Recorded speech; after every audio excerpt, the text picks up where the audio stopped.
أعوذ بالله من الشيطان الرجيم بسم الله الرحمن الرحيم അസ്സലാമു അലൈക്കും വറഹ്മത്തുള്ളാഹി വബറകാതുഹു. പ്രിയപ്പെട്ട സഹോദര സഹോദരിമാരെ, സാമ്പത്തികമായി കൊണ്ട് വളരെ പ്രയാസങ്ങൾ അനുഭവിക്കുകയും ബുദ്ധിമുട്ട് അനുഭവിക്കുകയും ചെയ്യുന്നവർ, കടങ്ങൾ ഒക്കെ ഉണ്ടായിട്ട് എത്ര ജോലി ചെയ്തിട്ടും അതൊന്നും വീടാത്തൊരവസ്ഥ വരുന്ന, വളരെ മാനസികമായി തകർന്നിരിക്കുന്ന കുറേ ആളുകൾ നമുക്കിടയിലുണ്ട്.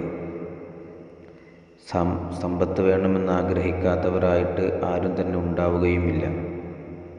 അതുകൊണ്ട് തന്നെ കടങ്ങൾ വീടിക്കിട്ടാനും സാമ്പത്തിക അഭിവൃദ്ധിക്ക് വേണ്ടിയിട്ടും സാമ്പത്തികമായിട്ടുള്ള ബുദ്ധിമുട്ടുകൾ തീർന്നു കിട്ടാനും വേണ്ടിയിട്ടും സാമ്പത്തിക ബുദ്ധിമുട്ടുകളിൽ നിന്നൊരു രക്ഷ ലഭിക്കാൻ വേണ്ടിയിട്ടും അതിൻ്റെ രണ്ടാമത്തെ ഭാഗമാണ് നമ്മൾ ഈ വീഡിയോയിൽ പറയുന്നത്.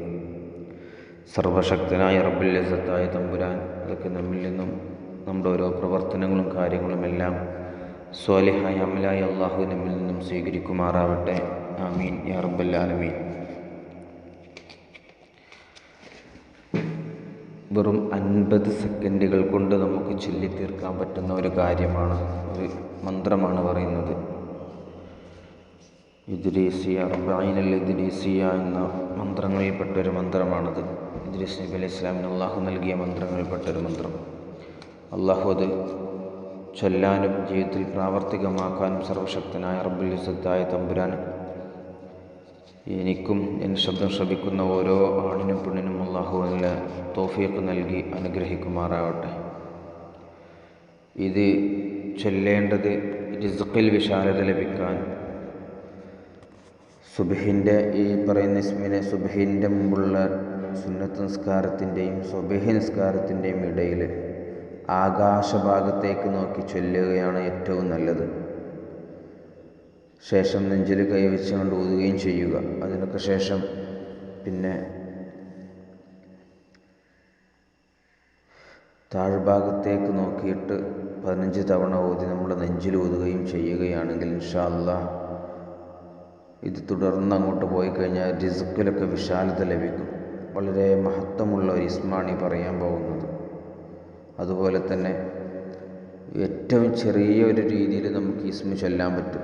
സാമ്പത്തിക പ്രതിസന്ധി മാറാൻ എന്ന് നിയ്യത്ത് വെച്ചിട്ട് ഓരോ ഫർള് നിസ്കാരങ്ങൾക്ക് ശേഷവും, സുബഹിക്ക് ശേഷവും, ളുഹറിന് ശേഷവും, അസ്റിന് ശേഷവും, മഗ്രിബിന് ശേഷവും, ഇശാക്ക് ശേഷം 5 വക്ത് ഫർള് നിസ്കാരങ്ങൾക്ക് ശേഷം ആ സലാം വീട്ടിയിരുന്ന് നമ്മൾ ദുആയും സ്ഥിരം ഔറാദുകളൊക്കെ കഴിഞ്ഞതിന് ശേഷം നമ്മളൊന്ന് മൊബൈൽ എടുത്ത് നോക്കിയോ ഭൗതിക കാര്യങ്ങൾ ആലോചിക്കുകയൊന്നും ചെയ്യാതെ, സംസാരിക്കാതെ ആ ഇരുന്ന ഇരിപ്പിൽ അവിടെ തന്നെ ഇരുന്ന്, നിങ്ങൾ നിലത്തി അങ്ങനെ മുസല്ലയിലോ പാഴയിലൊക്കെ ഇരുന്നാണ് നിസ്കരിക്കുന്നതെങ്കിൽ അങ്ങനെ ഇരുന്നിട്ട്, അല്ലെങ്കിൽ കസേരയിലോ സ്റ്റൂളിലോ നിസ്കരിക്കുന്നവർ അങ്ങനെ തന്നെ അവിടെ നിന്ന് എഴുന്നേക്കാതെ 15 തവണയാണ് ഇസ്മ ചൊല്ലേണ്ടത്. ആ ഇസ്മ നല്ല ഹൃദയ സാന്നിധ്യത്തോടെ കണ്ണടച്ചിരുന്ന് അങ്ങോട്ട് ചൊല്ലുകയാണ്. നമ്മുടെ മനസ്സൊന്നും പതറിപ്പോവില്ല. സാമ്പത്തിക പ്രതിസന്ധി മാറിക്കിട്ടാൻ അള്ളാഹുവേ നീ എനിക്ക് ഇസ്മ ചൊല്ലുന്നത് കാരണം എൻ്റെ സാമ്പത്തികമായ ബുദ്ധിമുട്ടുകളും പ്രയാസങ്ങളും എത്രയും പെട്ടെന്ന് മാറ്റിക്കൊണ്ടല്ല, രക്ഷ നൽകല്ല, അതിൽ നിന്നൊക്കെ കടങ്ങൾ വീട്ടിക്കൊണ്ടല്ല നിയ്യത്ത് വെച്ചിട്ട് 15 പ്രാവശ്യം നമ്മൾ ചൊല്ലുക. എന്നിട്ട് എന്ത് വേണം? ആ 15 പ്രാവശ്യം ഇത് ഇസ്മ ഓതിയിട്ട് നമ്മൾ കയ്യിലൂതിയിട്ട് അത് കൈ കൊണ്ട് കണ്ണ് തടവണം, ദുആ ചെയ്യുകയും ചെയ്യണം സാമ്പത്തിക അഭിവൃദ്ധിക്ക് വേണ്ടിയിട്ട്.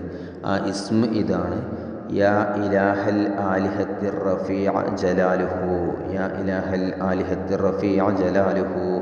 ഇങ്ങനെയാണ് ആ ഇസ്മാണ് ചൊല്ലേണ്ടത്. അള്ളാഹു നമുക്ക് തൗഫീഖ് നൽകി അനുഗ്രഹിക്കട്ടെ. നമ്മുടെ പ്രവർത്തനങ്ങളെയും സംസാരങ്ങളെയും അമാലുകളൊക്കെ അള്ളാഹു സ്വാലിഹായ അമലുകൾ ഉൾപ്പെടുത്തി അനുഗ്രഹിക്കുമാറാവട്ടെ. ആമീൻ യാ റബ്ബൽ ആലമീൻ. അസ്സലാമു അലൈക്കും വറഹ്മത്തുള്ളാഹി വബറകാതുഹു.